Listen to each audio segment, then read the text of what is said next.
Capítulo 4. Se alza la casa de Jehová. Isaías 2 del 1 al 5.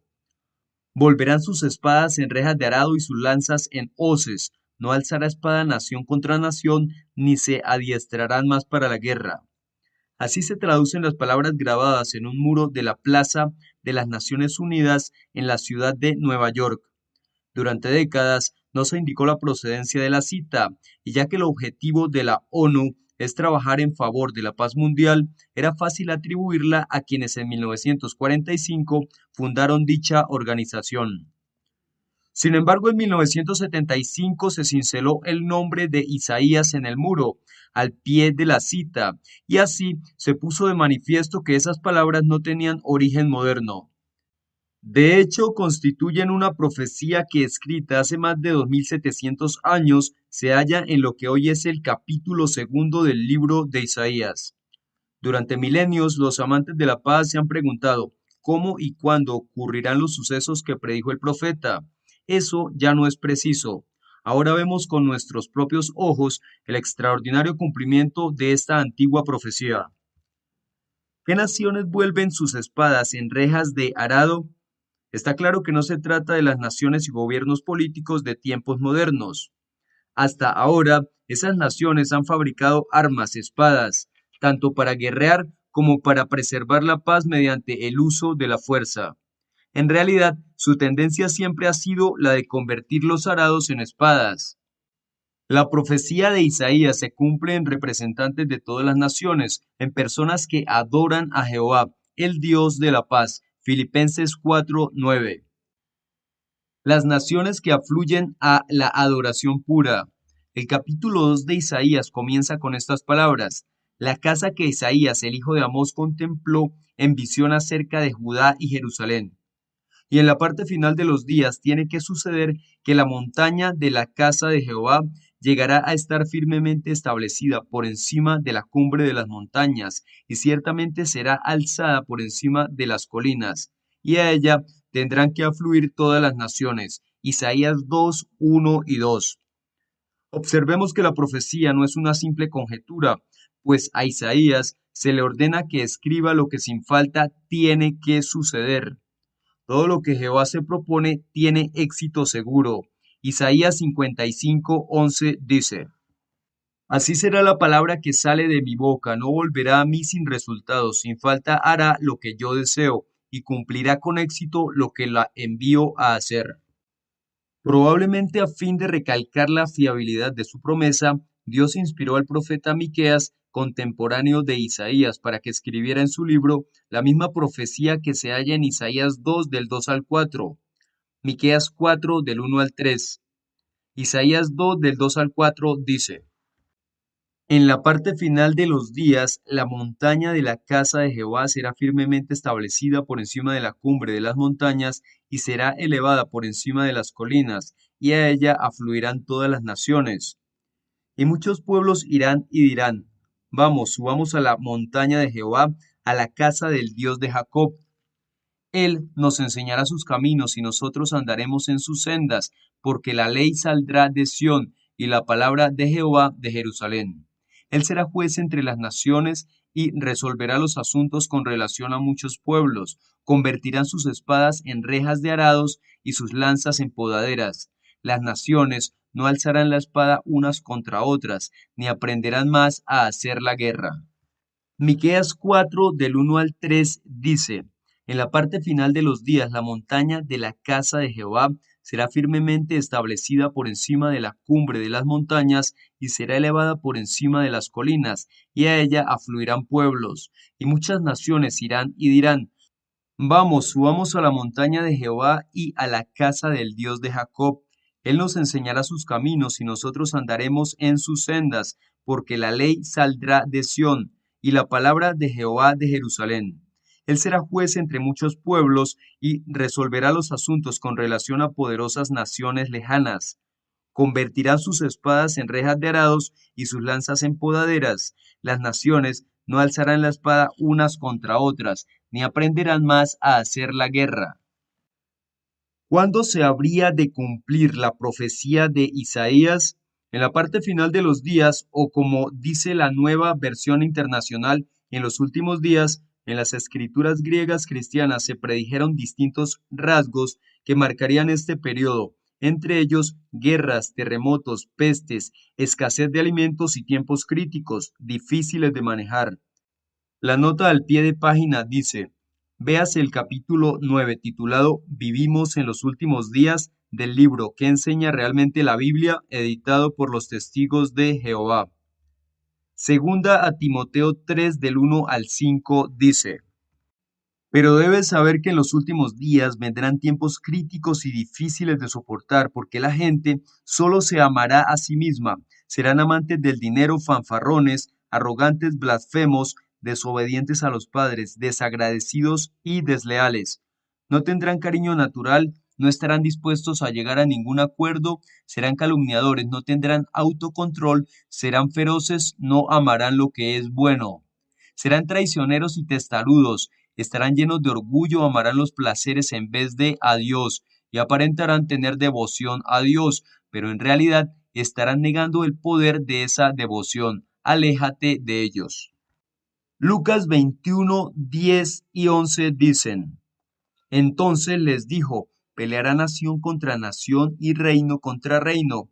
Habrá grandes terremotos y en un lugar tras otro hambre y epidemias, y se verán escenas espantosas y grandes señales del cielo. El cumplimiento de estas profecías aporta muchas pruebas que estamos viviendo en la parte final de los días, en los últimos días del presente sistema mundial. Es lógico, pues, que esperemos ver en nuestro tiempo la realización de lo que predijo Isaías. Una montaña en la que adorar. Isaías pinta en pocas palabras un gráfico cuadro profético. Vemos una montaña encumbrada en cuya cima se alza una casa gloriosa, el templo de Jehová. La montaña se eleva por encima de los montes y colinas circundantes. Aún así, su apariencia no es amenazadora o intimidatoria, sino atrayente. Hay personas de todas las naciones que anhelan ascender a la montaña de la casa de Jehová, que afluyen a ella. Es fácil visualizar el cuadro, pero ¿qué significa? En el tiempo de Isaías, las colinas y las montañas suelen estar vinculadas a la adoración. Muchas de ellas son lugares de culto idolátrico y santuarios de dioses falsos. Deuteronomio 12:2 dice, deben destruir por completo todos los lugares donde las naciones que ustedes conquistarán hayan servido a sus dioses, sea que estén sobre montañas altas, sobre colinas o debajo de cualquier árbol frondoso. Jeremías 3:6 dice, en los días del rey Josías, Jehová me dijo, ¿has visto lo que ha hecho la infiel Israel? Ha subido a todas las montañas altas y se ha metido debajo de todos los árboles frondosos para prostituirse. Sin embargo, la casa de Jehová, su templo, adorna en Jerusalén la cima del monte Moria. Los israelitas fieles viajan a esta ciudad 3 veces al año y suben al monte Moria para adorar al Dios verdadero. Deuteronomio 16:16 dice, 3 veces al año todos tus varones deben presentarse delante de Jehová tu Dios en el lugar que él escoja, durante la fiesta de los panes sin levadura, la fiesta de las semanas y la fiesta de las cabañas, y ninguno debe presentarse delante de Jehová con las manos vacías. Por tanto, la afluencia de las naciones a la montaña de la casa de Jehová representa que personas de muchos pueblos se congregarían en torno a la adoración verdadera. Hoy en día el pueblo de Dios no se reúne en una montaña literal sobre la que se alce un templo de piedra. El templo de Jehová que estaba en Jerusalén sufrió destrucción a manos de los ejércitos romanos en el año 70 era común.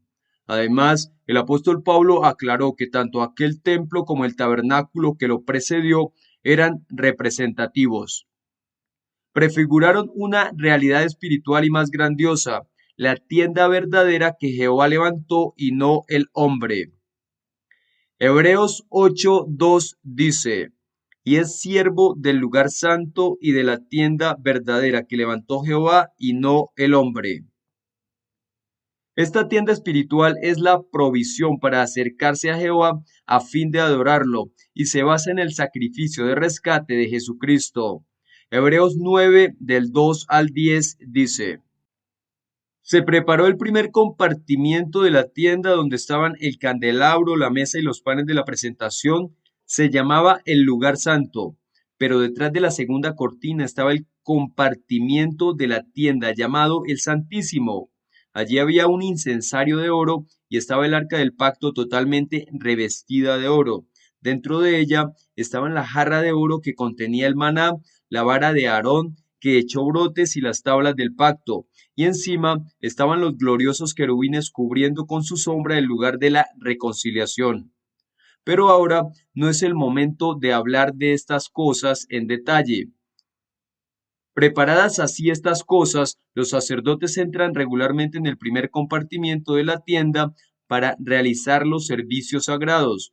Pero en el segundo compartimiento entra el sumo sacerdote una vez al año, él solo, y siempre lleva la sangre que ofrece por sí mismo y por los pecados que el pueblo comete por ignorancia.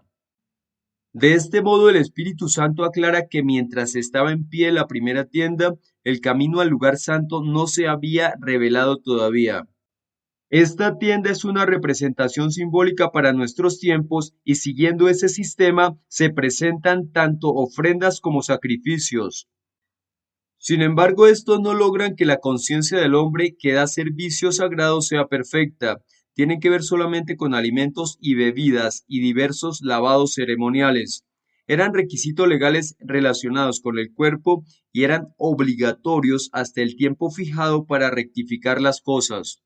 Hebreos 9:23 dice, por lo tanto fue necesario purificar por estos medios el reflejo de las cosas celestiales, pero las cosas celestiales exigen sacrificios mucho mejores. En armonía con este hecho, la montaña de la casa de Jehová, mencionada en Isaías 2:2, representa la adoración pura y ensalzada de Jehová en nuestro tiempo. Quienes la abrazan no se congregan en ningún lugar geográfico, es la adoración a Dios lo que los une. Se pone en alto la adoración pura. Según el profeta, la montaña de la casa de Jehová, es decir, la adoración pura, llegaría a estar firmemente establecida por encima de la cumbre de las montañas y sería alzada por encima de las colinas. Mucho antes de que Isaías viviera, el rey David llevó el arca del pacto a Jerusalén, al monte Sión, situado a 760 metros sobre el nivel del mar, donde permaneció hasta que una vez terminado el templo sobre el monte Moria, la trasladaron allí. Segunda de Samuel 5:7 dice: Sin embargo, David conquistó la fortaleza de Sión, que ahora es la ciudad de David. Segunda de Samuel 6 del 14 al 19 dice, David bailaba dando vueltas con todas sus energías delante de Jehová y llevaba puesto un efod de lino. David y toda la casa de Israel venían subiendo el arca de Jehová entre gritos de alegría y el sonido del cuerno. Pero cuando el arca de Jehová entró en la ciudad de David, Mical, hija de Saúl, miró hacia abajo por la ventana y al ver al rey David saltando y bailando, dando vueltas delante de Jehová, empezó a despreciarlo en su corazón. David había preparado una tienda para el arca de Jehová, así que la metieron allí y la colocaron en su lugar. Entonces David presentó ofrendas quemadas y sacrificios de paz delante de Jehová. Cuando David terminó de presentar las ofrendas quemadas y los sacrificios de paz, bendijo al pueblo en el nombre de Jehová de los ejércitos. Además le dio a todo el pueblo, a toda la multitud de Israel, a cada hombre y mujer, una rosca de pan, una torta de dátiles y una torta de pasas, y luego la gente se fue cada uno a su casa.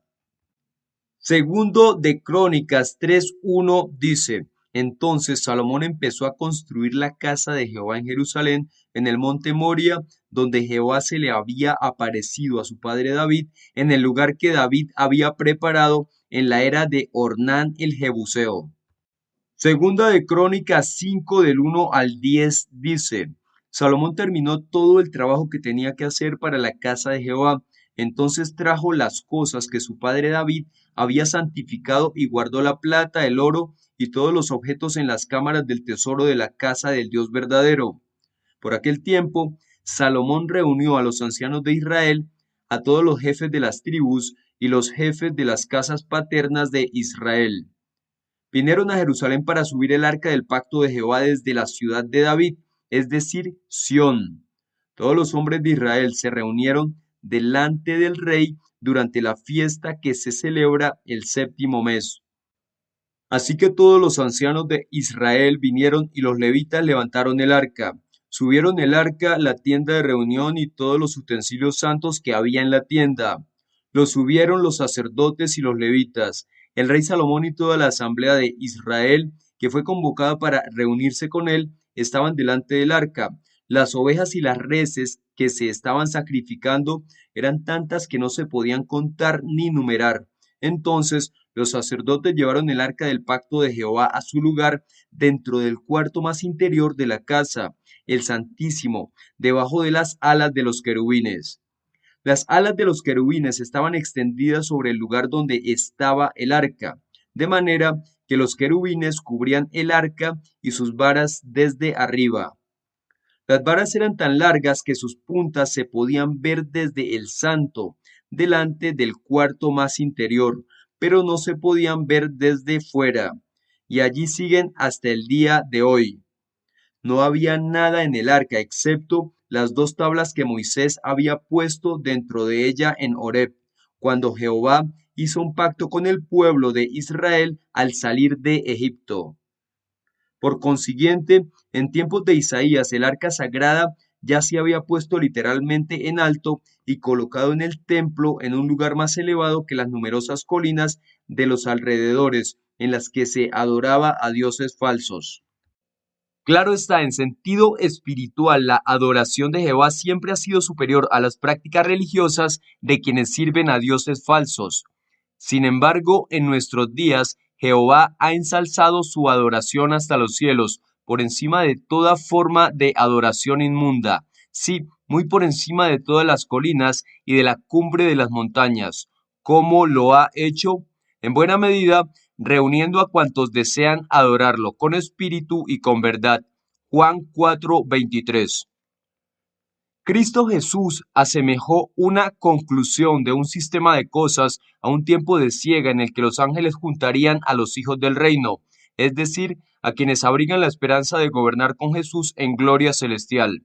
Mateo 13 del 36 al 43 dice: Luego, después de despedir a las multitudes, entró en la casa. Sus discípulos se le acercaron y le dijeron: Explícanos el ejemplo de la mala hierba en el campo. En respuesta, él explicó: El sembrador de la buena semilla es el Hijo del Hombre, el campo es el mundo.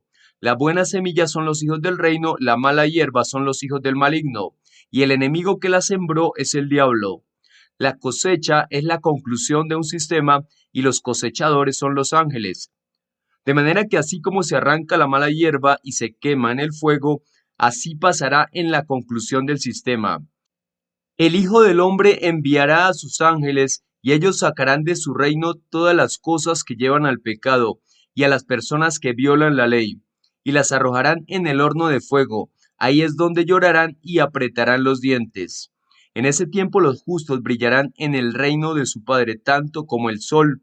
El que tenga oídos que escuche con atención. Desde 1919, Jehová ha autorizado a los restantes de esos hijos para que colaboren con los ángeles en la siega. Revelación Apocalipsis 12:17 dice: De modo que el dragón se enfureció con la mujer y fue a guerrear contra los que quedan de la descendencia de ella.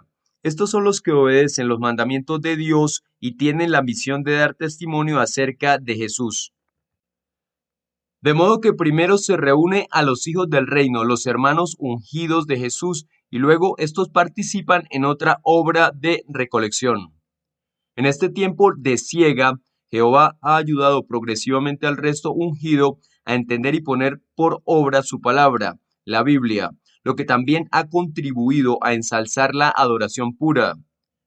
Mientras que la oscuridad misma cubre la tierra y densas tinieblas a los grupos nacionales, los ungidos resplandecen como iluminadores entre la humanidad, pues Jehová los ha limpiado y refinado. Isaías 62 dice: Mira, la oscuridad cubrirá la tierra y densas tinieblas a las naciones, pero sobre ti brillará Jehová, y sobre ti se verá su gloria. Filipenses 2:15 dice, para que no sean culpables de nada, para que sean inocentes hijos de Dios sin defecto, en medio de una generación retorcida y malvada, en la que ustedes brillan como luces resplandecientes en el mundo, llenos del conocimiento exacto de su voluntad en toda sabiduría y comprensión espiritual. Estos ungidos por espíritu resplandecen tan brillantemente como el sol en el reino de su Padre. Colosenses 1:9 dice, por esta razón desde el día en que nosotros oímos eso, no hemos dejado de orar por ustedes y de pedir que se les llene del conocimiento exacto de su voluntad con toda sabiduría y comprensión espiritual. Mateo 13:43 dice, en ese tiempo los justos brillarán en el reino de su Padre tanto como el sol. El que tenga oídos que escuche con atención. Además de ellos, otras personas han afluido a la montaña de la casa de Jehová. Jesús las llamó sus otras ovejas y tienen la esperanza de vivir para siempre en un paraíso terrestre. Juan 10:16 dice, y tengo otras ovejas que no son de este redil. A esas también las tengo que traer y ellas escucharán mi voz. Formarán un solo rebaño con un solo pastor. Revelación 21:3 y 4 dice, luego oí una voz fuerte que salía del trono y decía, mira, la tienda de Dios está con la humanidad, Él residirá con ellos y ellos serán su pueblo. Dios mismo estará con ellos y les secará toda lágrima de sus ojos y la muerte ya no existirá, ni habrá más tristeza, ni llanto, ni dolor. Las cosas anteriores han desaparecido. A partir de los años 30 afluyeron primero por miles, luego por cientos de miles y ahora por millones. En una visión que tuvo el apóstol Juan, constituían una gran muchedumbre que ningún hombre podía contar, de todas las naciones y tribus y pueblos y lenguas. Revelación 7:9. El profeta Ageo predijo la formación de esta gran muchedumbre cuando escribió, esto es lo que ha dicho Jehová de los ejércitos. Todavía una vez es poco tiempo, y voy a mecer los cielos y la tierra y el mar y el suelo seco, y ciertamente meceré todas las naciones y las colinas deseables de todas las naciones. Aquellos que se unen a los cristianos ungidos en la adoración pura tienen que entrar, y ciertamente llenaré de gloria esta casa, ha dicho Jehová de los ejércitos. Ageo 2:6 y 7. La existencia de esta creciente gran muchedumbre y de sus compañeros ungidos pone en alto, sí, glorifica la adoración pura que se rinde en la casa de Jehová. La historia muestra que jamás ha habido tantos seres humanos unidos en la adoración del Dios verdadero, y ese hecho da gloria a Jehová y a su Rey entronizado Jesucristo, pues como escribió el rey Salomón, en la multitud del pueblo está el adorno del rey. Proverbios 14:28. La vida de muchas personas ensalza la adoración a Dios. Aunque a Jehová le corresponde todo el mérito por el ensalzamiento de la adoración pura en nuestros días, quienes se acercan a Él tienen el privilegio de cooperar en esa labor. Tal como subir a una montaña requiere esfuerzo, también lo requiere aprender las justas normas divinas y vivir en conformidad con ellas. Igual que los cristianos del primer siglo, los siervos de Dios de la actualidad han dejado atrás estilos de vida y prácticas que son incompatibles con la adoración verdadera. Fornicadores, idólatras, adúlteros, ladrones, avarientos y borrachos, entre otros, han cambiado y han sido lavados a los ojos de Dios. Primera a los Corintios 6 del 9 al 11 dice, ¿o es que no saben que los injustos no heredarán el reino de Dios? No se engañen. Las personas que son sexualmente inmorales, los idólatras, los adúlteros, los hombres que se someten a actos homosexuales, los hombres que practican la homosexualidad, los ladrones, los codiciosos, los borrachos, los injuriadores y los extorsionadores, no heredarán el reino de Dios. Y sin embargo, algunos de ustedes eran eso, pero han sido lavados, han sido santificados, han sido declarados justos en el nombre de nuestro Señor Jesucristo y con el Espíritu de nuestro Dios. Es representativa la experiencia de una joven que escribió, estaba perdida y sin esperanzas, llevaba una vida de inmoralidad y borracheras.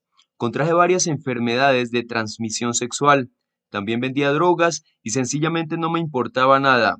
Tras estudiar la Biblia, efectuó notables cambios a fin de ajustarse a las normas de Dios. Luego añadió: ahora tengo serenidad, autoestima, una esperanza para el futuro, una verdadera familia y lo mejor de todo, una relación con nuestro Padre, Jehová. Aún después de alcanzar una condición aprobada ante Jehová, hay que seguir ensalzando la adoración pura, poniéndola en un lugar preferente en la vida. Hace miles de años, Jehová expresó por medio de Isaías su confianza en que hoy habría multitud de seres humanos deseosos de hacer de la adoración a Dios lo más importante de su vida. ¿Es usted uno de ellos? Un pueblo al que se le enseña el camino de Jehová. Isaías amplía la información sobre los que hoy en día abrazan la adoración pura. Muchos pueblos ciertamente irán y dirán: vengan y subamos a la montaña de Jehová, a la casa del Dios de Jacob, y él nos instruirá acerca de sus caminos, y ciertamente andaremos en sus sendas. Porque de Sión saldrá ley, y de Jerusalén la palabra de Jehová. Isaías 2:3. Jehová no deja a sus siervos vagar como ovejas perdidas, sino que mediante la Biblia y publicaciones basadas en ella, les imparte su ley y su palabra a fin de que aprendan sus caminos. Este conocimiento los prepara para andar en sus sendas. Impulsados por un corazón rebosante de agradecimiento y en conformidad con las instrucciones divinas, hablan entre sí de los caminos de Jehová. Se reúnen en asambleas grandes y en grupos más pequeños, en salones del reino y hogares particulares, a fin de escuchar y aprender cuáles son los caminos de Dios. Deuteronomio 31, 12 y 13 dice: reúne al pueblo, a los hombres, las mujeres, los niños y los residentes extranjeros que están en tus ciudades, para que escuchen y aprendan, y para que teman a Jehová su Dios, y se aseguren de cumplir todas las palabras de esta ley. Entonces los hijos de ellos que no hayan conocido esta ley escucharán y aprenderán a temer a Jehová su Dios todo el tiempo que ustedes vivan en la tierra que van a conquistar después que crucen el Jordán. De ese modo siguen el ejemplo de los primeros cristianos, quienes se reunían para animarse e incitarse unos a otros a abundar en el amor y las obras excelentes. Hebreos 10, 24 y 25 dice: y estemos pendientes unos de otros para motivarnos a mostrar amor y a hacer buenas obras, sin dejar de reunirnos como algunos tienen por costumbre. Más bien, animémonos unos a otros, sobre todo al ver que el día se acerca. También invitan a otras personas a subir a la ensalzada adoración de Jehová Dios, lo que encaja a la perfección con la comisión que Jesús dio a sus discípulos poco antes de ascender al cielo. Él les dijo: vayan por lo tanto y hagan discípulos de gente de todas las naciones, bautizándolos en el nombre del Padre y del Hijo y del Espíritu Santo, enseñándoles a observar todas las cosas que yo les he mandado. Mateo 28, 19 y 20. En la obediencia a este mandato y con el respaldo divino, los testigos de Jehová van por toda la tierra enseñando, haciendo discípulos y bautizándolos. Espadas en rejas de arado. Ahora llegamos al versículo siguiente, parte del cual se halla inscrito en el muro de la plaza de la ONU. Isaías escribe: él ciertamente dictará el fallo entre las naciones y enderezará los asuntos respecto a muchos pueblos. Y tendrán que batir sus espadas en rejas de arado y sus lanzas en podaderas. No alzará espada nación contra nación, ni aprenderán más la guerra. Isaías 2:4. Este no sería un logro cualquiera. Federico Mayor, director general de la UNESCO, Organización de las Naciones Unidas para la Educación, la Ciencia y la Cultura, dijo en cierta ocasión: todas las perversidades de la guerra, tan patentes hoy gracias a los apartados audiovisuales, no parecen capaces de detener la gigantesca maquinaria bélica puesta en pie y alimentada durante siglos y siglos. Corresponde a las generaciones presentes la casi imposible tarea bíblica de transformar las lanzas en arados y transitar desde un instinto de guerra forjado desde el origen de los tiempos a una conciencia de paz. Sería el mejor y más noble acto que la aldea global podría realizar, el mejor obsequio a nuestros descendientes.